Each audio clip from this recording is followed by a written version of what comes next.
Listen to the hot dog. Hello and welcome to This Date in History, aka TDH, your daily source of interesting and important events I consider enough to be worth sharing. Of course, there are far more events that have happened, and I encourage you to seek those out as well, for everything and everyone matters. It is all connected. Today is Wednesday, aka Wednesday, June 23rd, 2021. The music you are hearing in the background is Memory by Electronomina and Rudd. A link to that, as well as any other sources of videos and articles, are in the video description. Anyway, on with the show! In 1611, during Henry Hudson's fourth voyage, his crew became mutinous, sending Henry, his son, and 7 loyal crew members adrift in an open boat in what today is Hudson Bay. This happened because his ship, the Discovery, was too far out to sea when winter set in, forcing everyone to spend the next 3 months clinging to survival with low supplies and minimal food. Over 200 years later, in 1860, the government printing office was established by the United States Congress. This agency of the legislative branch of the U.S. federal government produces and distributes information services and products for all 3 branches of its host authority, including the official publications for the Supreme Court and U.S. passports for the Department of State. 5 years later, in 1865, Confederate Brigadier General Stand Watie surrendered the last significant Confederate army at Fort Towson in the Oklahoma Territory. Despite the CSS having surrendered months earlier on May 9th, like most other large conflicts, holdouts continued for quite some time. In 1868, calling it the typewriter, Christopher Latham Scholes received a patent for this creation. This amazing invention led to a vastly faster process of writing, the alternative being using pens and pencils. The key placement on this machine is dictated by the inner mechanics due to the limited space within the bulky device, and this organization lives on today. 19 years later, in 1887, Banff National Park, the first of its kind in Canada, came into existence when the Rocky Mountains Park Act became law. Today, the land of maple leafs and apologies is home to 48 national parks spread across 39 distinct natural regions.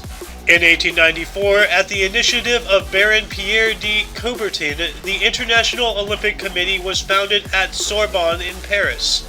Since then, every 4 years the nations of the world send their best athletes of many sporting events, eventually to extend this in 1924 with the creation of the Winter Olympics. This modern-age version of what the Greeks did thousands of years ago is best known for its set of 5 colored rings, red being the Americas, Australia being represented by green, Europe being blue, Asia is yellow, and Africa's color is black, those last 2 being very questionable. Skipping up quite a bit, in 1940, starting from Vancouver, British Columbia, Canada, Henry Larsen began what would become the first successful west-to-east navigation of the Northwest Passage. I have already spoken about this treacherous route in a video from last week, and honestly, whenever I think of events like this, I can't help but admire the drive and determination people used to have generally as a species.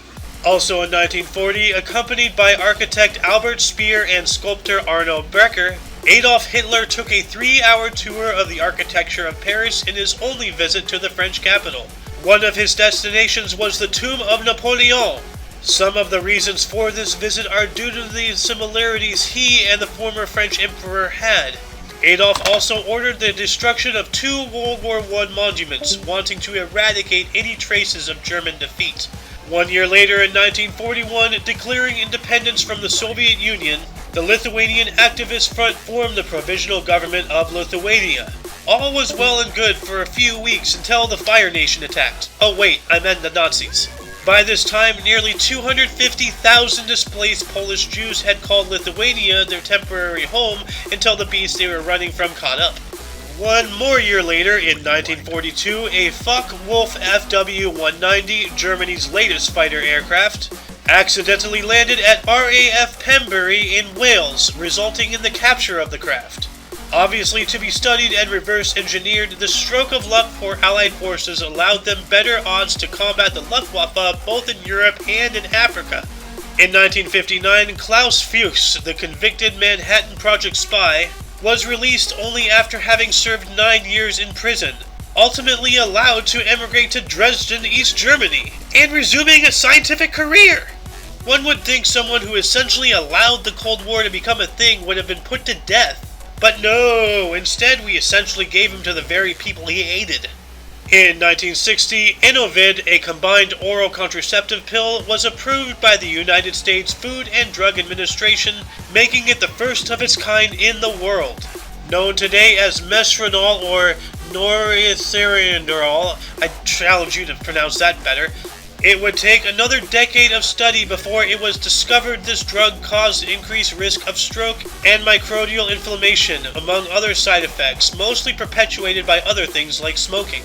1 year later, in 1961, Antarctica was set aside as a scientific preserve with the enforcement of the Antarctic Treaty System.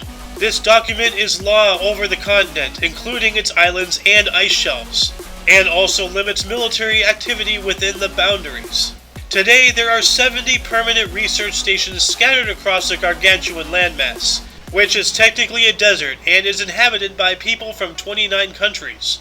In 1969, IBM created the modern software industry when it announced that, effective on January of 1970, its software and services will be priced separately from hardware. With a total market value of nearly $390 billion today, it's little seemingly insignificant things like that have the greatest impact on the world. In 1991, releasing on the Sega Genesis platform in North America, Sonic the Hedgehog became instantly popular, its fan base growing throughout the years. Sonic eventually expanded beyond the gaming industry, spreading into merchandise, television, and eventually the big screen. Very much like the game itself, the franchise went through many obstacles, lost a lot of rings, and today, unfortunately, is more of a mid-tier thing in the eyes of the masses. And in 2016, voting in a referendum which ended up with 52% in favor, the United Kingdom left the European Union. Commonly known as Brexit, meaning British exit, this political move made waves across the economy of the rest of Europe with the loss of the island's wealth, allowing places like Greece to have more of a financial impact on the lives of millions of people. No burst, no deaths, and that concludes today's episode. Once again, I encourage you to invest more time in history. You never know what may have happened in the past unless you find it yourself. Until tomorrow, be safe and keep an open mind.